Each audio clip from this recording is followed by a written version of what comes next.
En Israël, une nouvelle loi fiscale s'apprête à changer complètement la donne pour les entreprises. La vraie question, ce n'est pas de savoir si ça va avoir un impact, mais plutôt comment transformer ça en une opportunité majeure. Et attention, le temps presse. Bon, voilà comment on va décortiquer tout ça. On va d'abord comprendre l'urgence de ce compte à rebours fiscal, ensuite on découvrira la fenêtre d'opportunité qui s'ouvre en 2025, puis la boîte à outils légale qu'on a à disposition et 3 stratégies très concrètes. On finira avec un bonus souvent méconnu avant de voir quelles sont les prochaines étapes. Alors pour commencer, il est absolument essentiel de bien comprendre la nouvelle pression qui pèse sur les sociétés en Israël. Voilà la question que tout propriétaire d'entreprise devrait se poser en ce moment. Est-ce que les profits qui ont été accumulés sont sur le point d'être lourdement taxés ? Le législateur israélien a même trouvé un nom pour ça, les bénéfices captifs. En fait, c'est tout simple, ce sont les profits accumulés au fil des ans dans une société, ceux qui n'ont pas été distribués aux actionnaires. Et maintenant, l'État a un nouveau plan pour cet argent. Cette chronologie, elle est super importante. Elle met en lumière une date. Une seule date qu'il faut absolument graver dans sa mémoire. Le 30 novembre 2025. C'est la date limite pour agir. Et, on va le voir, pour bénéficier d'un allègement fiscal temporaire. Et pourquoi est-ce que cette date est si cruciale ? Parce qu'à partir de 2026, si rien n'est fait, une taxe punitive de 2% par an sera prélevée sur ces fameux bénéfices captifs. Mais qui dit nouvelle menace dit aussi nouvelle opportunité. Et là, c'en est une unique et temporaire pour ceux qui savent planifier intelligemment. C'est ça, le point absolument essentiel à retenir. En distribuant de manière proactive une partie de ces bénéfices avant la date fatidique, il est possible de débloquer une période d'allègement fiscal. Concrètement, ça veut dire quoi ? Une exonération totale de la pénalité jusqu'en 2029. C'est énorme. Et la loi est bien faite, elle fournit plusieurs outils pour réduire l'assiette taxable avant cette distribution. On peut bénéficier d'un abattement de base, déduire certaines dépenses et même compenser les bénéfices avec la valeur des actifs de l'entreprise. Ok, maintenant qu'on a posé le contexte, passons au cadre légal pour voir comment tout ça peut se traduire en stratégie bien concrète. Il faut vraiment voir ces 3 articles du Code des impôts comme une sorte de boîte à outils pour restructurer. L'article 103, c'est pour fusionner, le 104 pour transférer des actifs et le 105 pour scinder des activités. L'idée, c'est que chaque outil a un but précis et surtout, il ne déclenche pas d'impôt immédiat. Bon.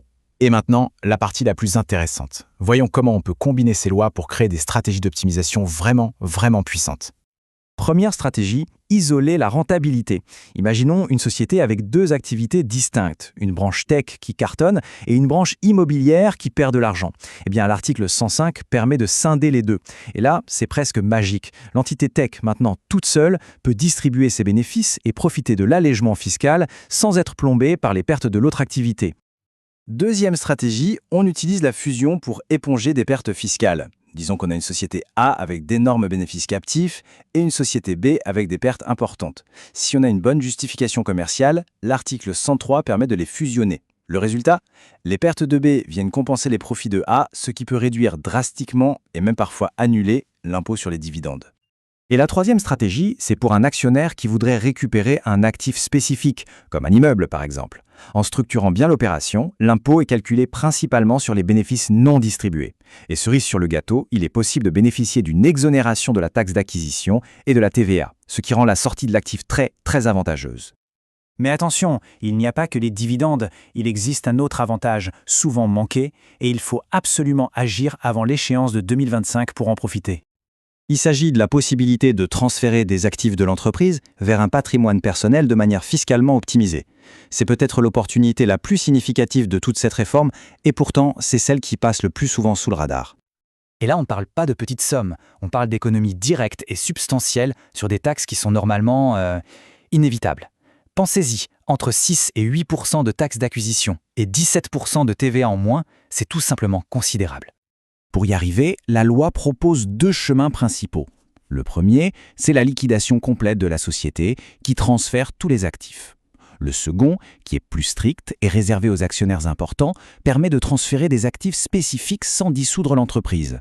Bien sûr, chaque voie a ses propres conditions et demande une planification très minutieuse. Alors, avec ce compte à rebours qui tourne et tous ces outils puissants à disposition, qu'est-ce qu'il faut retenir de tout ça ? Il y a une citation de la documentation source qui résume parfaitement tout l'enjeu. Vos bénéfices sont le fruit de votre travail. Ne les laissez pas captifs. Tout est dit. Et ça nous amène à la question finale, la question cruciale à se poser.